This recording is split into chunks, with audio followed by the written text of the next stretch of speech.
What is going on, Swoopers? Welcome back to another episode of Swoop Luke. In this episode, we're going to review or just go over all of our off-season sort of changes, a couple more delistings. We'll see how we look going into the draft and stuff like that. Let's get into it.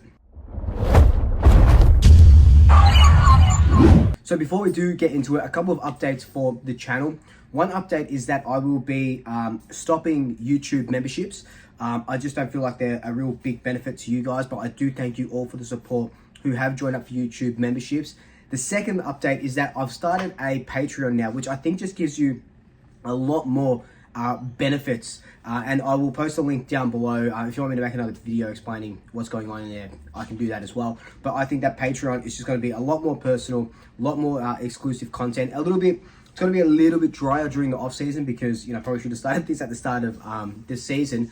But, you know, just a way to support the channel, and I appreciate every single one of you. Third update is I've got some new merch out. So this one is a Premier's tee, as you can see, flag pies. I think it looks really bloody cool. And yeah, that's all up on Redbubble, so you can get, I think there's like laptop cases, phone cases, stickers. I think there's a dog blanket there, but the t-shirts, they come in all these colors. I've got a tank top as well. Long sleeve, jumpers, whatever you want, they're up there as well if you want some Premiership merchandise. I got this before, so I ordered it because I wanted to make sure that it was good quality before I, give it to you guys. I got this before I got my official Collingwood Premiership merch, so that's saying something. But that's there, all the links down below. So now let's get into our off-season, who went in, who went out, and what is going on. So during the trade period, we know it was well publicized that Jack Ginnivan got traded to the Hawks, and Taylor Adams sought a trade during grand final week, and he went off to Sydney. He was probably one of the first trades to get done as well. So they were huge, right? Ginnivan was like, will he, won't he? People came out and said that he wouldn't. Bang, just flipped on a dime, and he went on the last day to Hawthorn. Taylor Adams as well. You can't begrudge a guy that just wants midfield minutes and more game time, which he probably wasn't going to get. So he left and went off to Sydney with Brodie Grundy. Coming in, we only brought one guy in through the trade period, as opposed to the four that we brought in last season. We brought in Lachie Schultz, who is a massive upgrade on Jack Ginnivan. Not because Jack Ginnivan was a bad player or anything like that, just because Lachie Schultz has a lot more experience under his belt.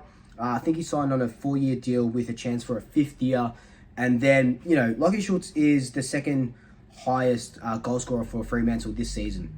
So they really, really looked for him. And he's just going to make our team even better. Probably takes Taylor Adams' role on that half-forward line. And you don't really see much more changing from the grand final team. Now, our delistings, I didn't make a video on this earlier because I knew there might have been a couple more, but the delistings, there was 6 delistings. So first one was Trent Bianco, Tom Wilson, Cooper Murley, Rusco, Arlo Draper, and then recently Will Kelly. Now, I always thought, since he was drafted, I thought Trent Bianco was going to be that guy on the wing. I thought he was Steele's natural successor. It looks like they're probably going with that Ed Allen now, which is amazing. I can't wait to see Ed Allen go about it. I even thought Arlo Draper, I think at the start of this season, I put who was going to impress me the most this season, and I had Arlo Draper there. Just couldn't get a run of it, injuries and stuff like that. So, he makes his way. There's probably a chance to rookie list some of these guys if we wanted to. Tom Wilson, Cat B, came from a basketball background. He didn't, he played a bunch of AFL games, was really good in the VFL, kicking bags and bags of goals, just couldn't translate it. So we've moved on from him. Cooper Murley, the same thing. Trey Rusco as well. He was a great cover for Nathan Murphy when Nathan Murphy went down earlier this season. He did a lot in that Anzac Day game.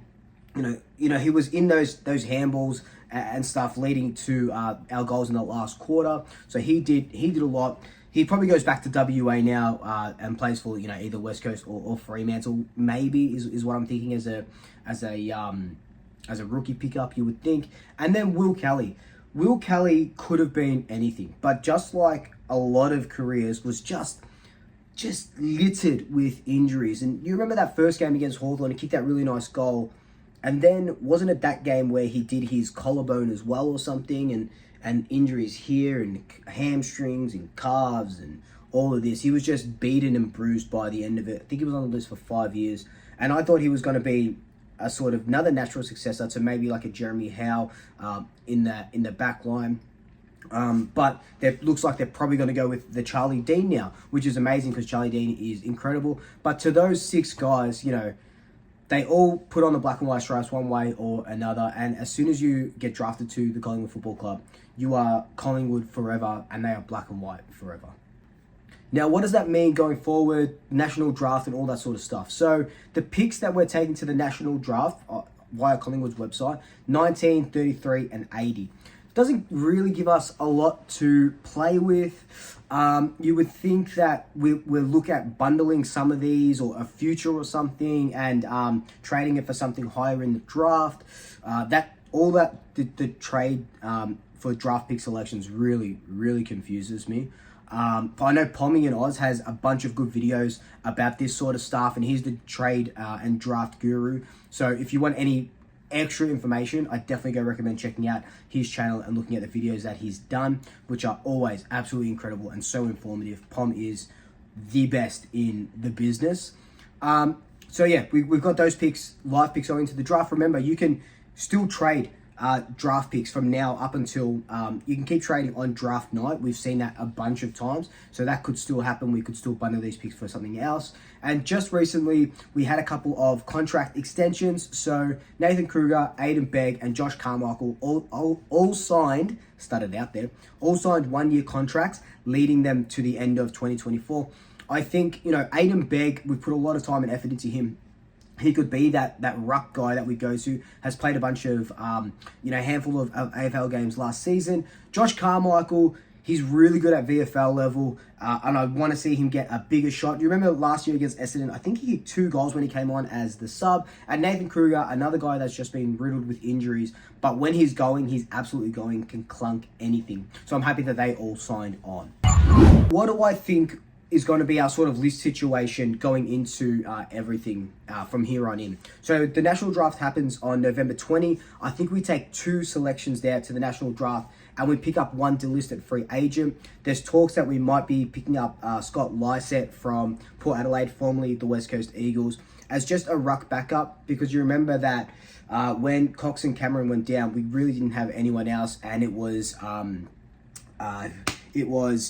AJ, Frampton, and McStay taking over ruck duties, and, you know, it just wasn't really happening. So it could be Lysett that we sort of bring down. Probably plays a lot of VFL. I dare say he probably won't get any AFL games unless there's an injury.